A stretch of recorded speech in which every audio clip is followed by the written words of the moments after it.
think about this man when the little G.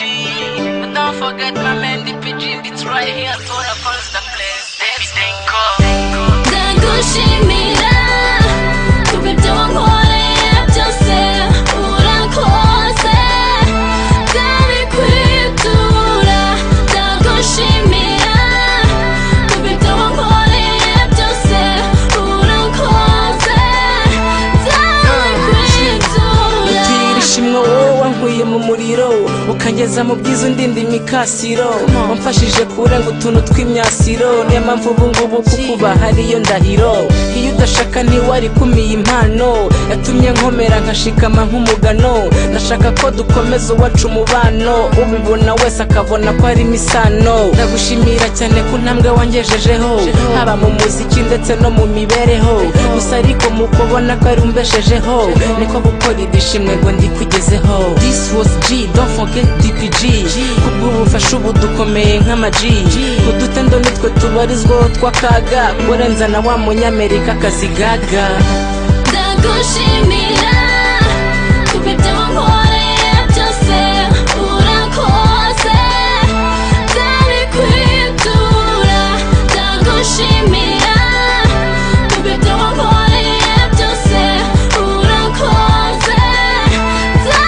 ndabikwitura ese mitwe twese ninde utashimira haba kumufasha cyangwa se kumuramira gusa hari benshi bafite ibyo bigira bumvaho kugira ngo avuge merci arimira si ngombwa rero gutinya icyo ushaka kuvuga waba uri muzima cyangwa se ufite ubumuga ntabwo ugomba kwiheza ugomba kwiha urubuga situ nk'iyo ufite umwuga kandi wagutunga niba rero uzikora tumye utera intambwe kuva ku mujene kugera ku mukambwe mwegera umugwe neza utambuka utambe maze umubwira uti warakoze shenge bambe sinzigera ndeka umuziki ku bwanyu bafana kubw'urukundo mwanyeretse tukabana mwanzamuye kuva kera cyane nkiri umwana reka nongere mbashimire na sante sana.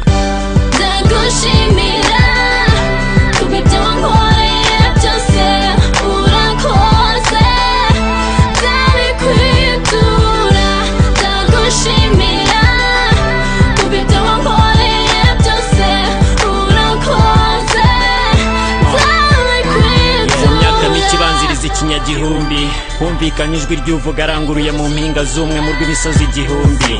ryagiraga riti mfite Kicukiro ku bitugu byanjye mana nshyize u Rwanda mu biganza byawe sasa shyira kure y'ifemba kure y'inyota nk'abatashye ubukwe bw'ikana shyira kure y'agahinda mbashe konsa nka Elizabeth yakira inda ya Yohana shyira kure y'umwanda mbashe kwezwa nk'inkongoro yonsa umwana ngororera ingabire imbere umwambaro ufuze mbe stable ndushye guhangayika shyira kure y'urusaku n'imindugararo ntuze ndushye icyahoze ari Tanganyika maze abo tuvukana tuvuranaho kuvushanya duhahirane tudahendanaho guhezanya ijwi rya rubanda riratuza nyuma rirashimira bivuga ngo uwasabwaga yaramaze kwakira. ndagushimira